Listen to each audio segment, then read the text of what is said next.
It's that time again, and I hope you guys are ready for a super show. We've got an affordable play that you might want to take a look at.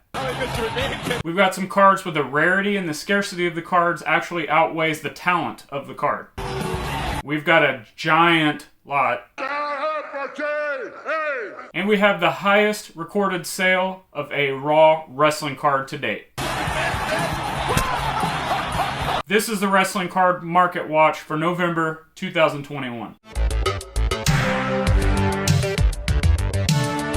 What's up, wrestling fans, trading card collectors? Welcome to another episode of Wrestling with Cards. Well, here we are. This is the last Market Watch video for 2021. I once again want to take a moment to say thank you to everybody that's watching this and has watched all my videos up until this point this year. Thank you for coming along on the ride with me in this crazy world of wrestling card content. As well as for those of you who have listened to the Wrestling with Cards podcast, as well as the Worlds Collide podcast. Seriously, thank you for your support and for listening and for watching and subscribing. Grateful for those of you who care about what I have to say about wrestling cardboard. But just in case you had missed some of that stuff, here's a few reminders of how you can check those shows out and how you can help support my content. First things first, the easiest thing you could do that helps this channel is hit that subscribe button. It takes 2 seconds and it's free. Like this video if you're digging it. Like the other videos if you like those, the ones in the archives. And tell a friend about the channel. Reach out to a wrestling fan. Reach out to a sports card fan. Reach out to some sort of collector. If you think somebody would appreciate what I'm doing on this channel, let them know about it. Send it to them in a text, email, tag them on social media, tag me on social media. As I stated, the Wrestling with Cards podcast, which is my solo podcast, a lot of stuff you're going to hear on there you won't hear on this channel, vice versa, so you're going to want to check both of them out.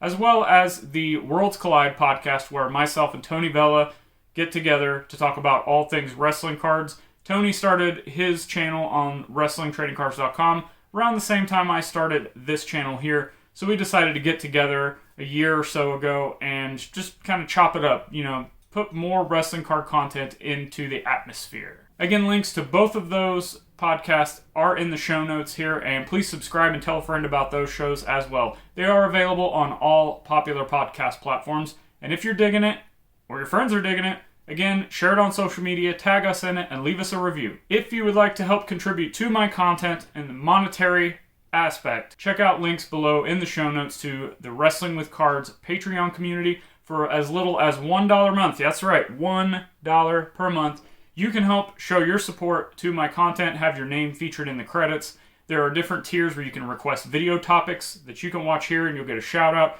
There are links to, if you want to become a member of the Wrestling with Cards booking committee and come on the show, talk about things. A lot of great fun options we have over on Patreon. The links are also down there to all of my social platforms if you would like to follow me or engage with me on any social platform, as well as links to my eBay store where I'm always updating inventory. We've got sports cards, we got wrestling, we got memorabilia, we got slabs, we got random stuff. And of course, as always, links below to buying me a coffee if you so choose. I'm always taking donations to buy caffeinated beverages to keep these videos going each and every week. Now let's close out 2021 with some bangers. 2021 Leaf Ultimate Sports Vince McMahon Quad Auto Relic numbered out of 6, 99 cents with shipping. So I know there are many people in the hobby, and when I say hobby, I'm not just talking wrestling cards, I'm talking sports cards, non-sports. They kind of look down on Leaf a little bit. To each their own, I guess, but in my opinion, Leaf provides great, affordable products that you're just not going to see anywhere else. For this card specifically, let's look at the pros and the cons. Pros. For less than a cup of coffee, you could have had this one-of-a-kind Vince McMahon card. There's only 6 of them out there. And it's actually a worn relic from Vince McMahon. Not to mention, when I was doing some more research on this card specifically, I noticed several other Leaf Ultimate Sports or different type of Leaf products that featured Vince McMahon worn relics for, right around the same price, give or take, $10, $20, $30, but they're all very affordable. Somebody was really smart, just came into eBay, started swooping up all the Vince McMahon relic cards that Leaf was putting out. Smart people out there snagging deals. Another pro is that, as I said, this is a Vince McMahon worn relic. We don't see too many Vince McMahon autos, however they are out there in more of the modern products. But I'm starting to think that some of these Vince relic cards are almost as rare as the autos. If memory serves, I don't remember seeing any Vince McMahon worn relic cards in any of the Topps products. If that's something I missed, again, leave a comment below and let me know what card or what series that is. We have seen Vince McMahon relics with matte cards, pieces of the canvas, but I don't actually remember seeing like pieces of a t-shirt or a suit jacket or a tie or something like that. Again, if I'm wrong, leave a comment below and let all of us in the community know what other sets did Topps put out that had Vince McMahon relics in it. So let's kind of think about the cons here. You may be asking, all right, you've got a Leaf product, which people aren't normally fans of to begin with, and you've got a card that doesn't feature any image, likeness, no WWE logo, no nothing. It's just text, some shiny foil stuff, and a quad swatch. While Leaf is a legitimate company, as I said, I am a fan, and while this is a limited card, there's only 6 of this specific card available, I don't really care that much about the card itself. This is a pure memorabilia play. No matter what kind of a collector you are. Do you like sports? Do you like wrestling? Music? Non-sport? Movies? TV? Video games? You get the picture.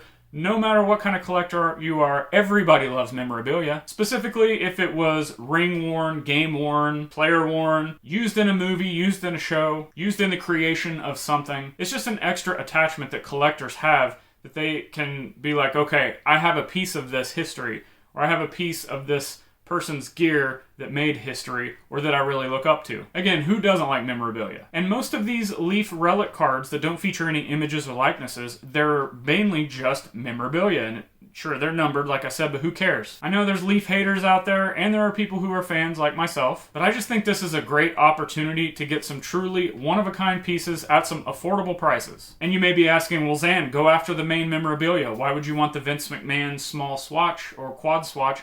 Why would you not want his full suit? I've spoke about before, I don't like a lot of stuff. You see a bunch of stuff back here, but if you're buying a lot of memorabilia, if you're collecting memorabilia, you might as well need a storage unit or a full closet just to display these things and put them up. And to me, it's just a lot easier to have a piece of that in a small card that you can put away in a box, keep it out of the sunlight. It's not in the way. I also like to kind of compare this to the more modern fractional space. Apps such as Collectible and Rally that allow you to buy pieces of one-of-a-kind memorabilia where you technically own it, however, you just own shares of it, but you don't have to store it, and you can get into them for as little as $5. But back to this card, I just think it's a different way to think. We see prices for a lot of other wrestling stuff going up, and this is just a little bit left when everybody's going right. Just a little bit different than the mainstream. Possibly getting ahead of the curve before everyone catches up to it. Or maybe none of that, or maybe all of that. But either way, it's an affordable way for you to level up. Again, I see people saying, I'm priced out, I can't afford this, I can't afford my Grail. Maybe this is an opportunity to buy something at under $50, and in a few years, even a few months, maybe you 10x your money. I don't know. But these are just the cheaper ways that I like to kind of operate in the hobby and level up the collection, level up my PC. Alright, so this next one features 2 cards.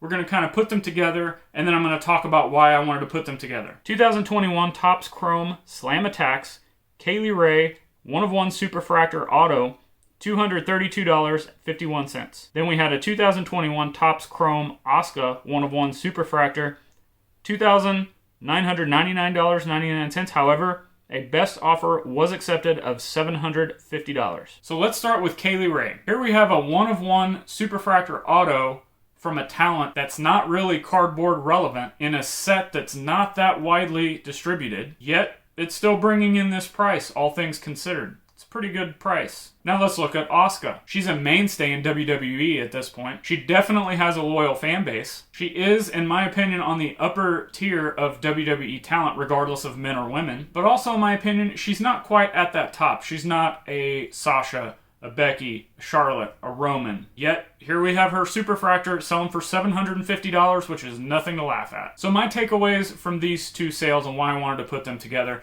and these were just kind of bullet points that I had off the top of my head as I saw them, and you can take away from it what you will. Even though we're no longer in the diva or attitude era of women's wrestling cards will sell, still sell, and will always have some sort of market. Possibly even more of a market than the typical men's cards if you're comparing even talent that's not really cardboard relevant. Does that mean there's a bunch of creepy dudes out there buying all these women's cards? Or could this mean that we're actually getting a female fan base coming into wrestling cards and starting to collect? Maybe both?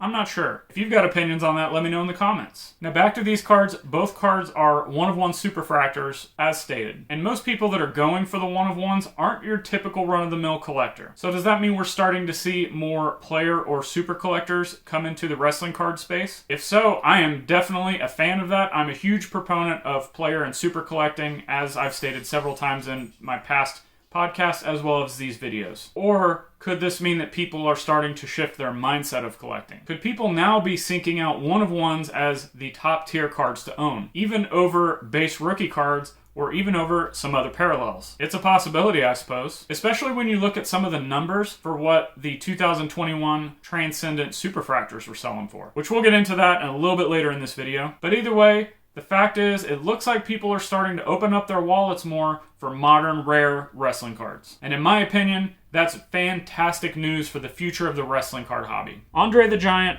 4-card lot, $2,077. I've stated before, I'm not the biggest Andre the Giant fan, but I do understand his impact and cultural relevance. But I mean, talk about an awesome lot of cards here in one shot. Even I'd be interested in buying this lot. You got the 1973 Wrestling Annual Hand-Cut PSA 8, the famous 1982 Wrestling All-Stars card, a card that's not talked about as much as the 1985 All-Stars card, and the 1987 WWF Topps, which some people actually consider a rookie card. I don't know, you know the drill on the rookie card debate, but it is his first card that actually features his name in a official Topps WWF product. But I wanted to highlight this lot and this sale as a teaching opportunity. And I know there are some of you out here who are kind of already looking at auctions and lots and the way to purchase and buy and sell.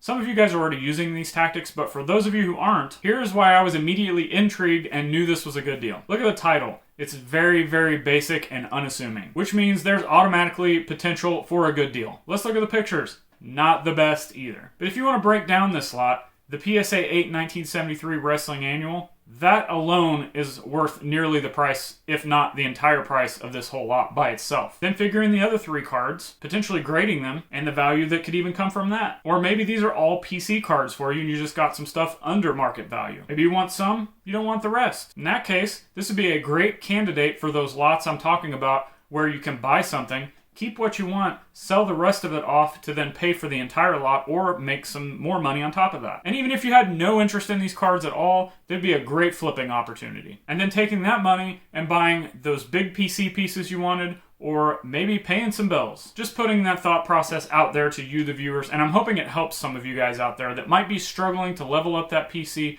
or find ways to get good deals. Because this is the way I like to analyze things when I'm buying lots, collections, especially if I'm not seeking out a specific card. For example, if I'm seeking out a specific Karrion Kross card to add to the Super Collection, a specific Hogan auto that I've been looking for, maybe you want that Hogan PMG, or maybe you want the Marvel PMGs. Those are really popular now.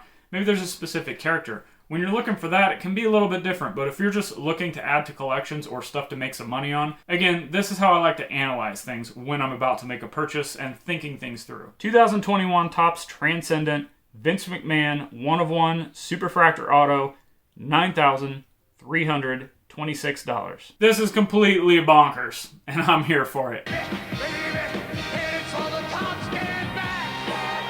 So there are 2 things that I want to focus on with this card. First off, the card itself. Can't go wrong with a Vinnie Mac auto. Add in the fact that it's a 1-of-1 Superfractor for the most premium Topps WWE product there is. I've said it before, others have said it before, so it's not like I'm breaking any news here, but I still think Vince McMahon is super undervalued. And I know, there's a lot of modern wrestling fans out there, specifically the AEW crowd, that hates Vince McMahon. They think he's ruined pro wrestling or sports entertainment, but what they're forgetting is from a longevity and a historical standpoint, Vince McMahon is the Walt Disney of pro wrestling. Or sports entertainment. That's pretty much all I need to say about the card itself. It rules. Plain and simple. Who wouldn't want this card? But now let's look at this card from a monetary aspect and from its ripple effect on the hobby. This card is the highest selling Raw wrestling card to date. I should also say publicly, because I'm sure there are some private sales that have gone on, but unless they are posted in Card Ladder or unless somebody has specifically shown you something, they don't exist. Also, interesting fact, this card was actually purchased from a member of the Wrestling with Cards community, and we will be having him on within the coming weeks, so you're not going to want to miss that interview. But let's look a little bit deeper into this card sale. The 2021 Transcendent product has been wild. People are going crazy for this stuff, and we're talking some big money from some big players coming in and scooping up all this stuff. And privately, I've talked to a few people that have built up pretty big networks within the hobby and the community, and rumor has it, there are some big-time sports card collectors coming into wrestling cards and just not talking about it a lot. And in my opinion, this is a little bit of what we can expect when Panini officially takes over the WWE license and we get that first batch of Prism. I think we're going to see more people and more money coming into wrestling cards, with more modern card record sales taking place. And as a result, hopefully that means the mainstream hobby platforms, podcasts, YouTube channels, hopefully they're going to start putting some respect on some wrestling cards and realizing, hey, wrestling cards, at the end of the day, are just as important as every other type of card out there, brother. Wow, some amazing cards that we've seen sold in 2021. Once again, I want to thank each and every one of you for watching all of the Market Watch videos this year, listening to my podcasts, both the Wrestling with Cards podcast, the Worlds Collide podcast, supporting my stuff on social media, sharing the links, and once again, the fact that you care about what I have to say about wrestling cardboard. Greatly appreciated. I specifically do these Market Watch videos to help you, the viewers, spot trends, help you find undervalued segments of the hobby, and ways of thinking outside the box. To prove to you that there are still deals out there to be had and there's still money to be made, you just gotta work for it. Thank you for a fantastic 2021. Here's to 2022, who knows what's gonna happen. But until we get there, click the videos on the screen for more great wrestling card content. We'll see you there.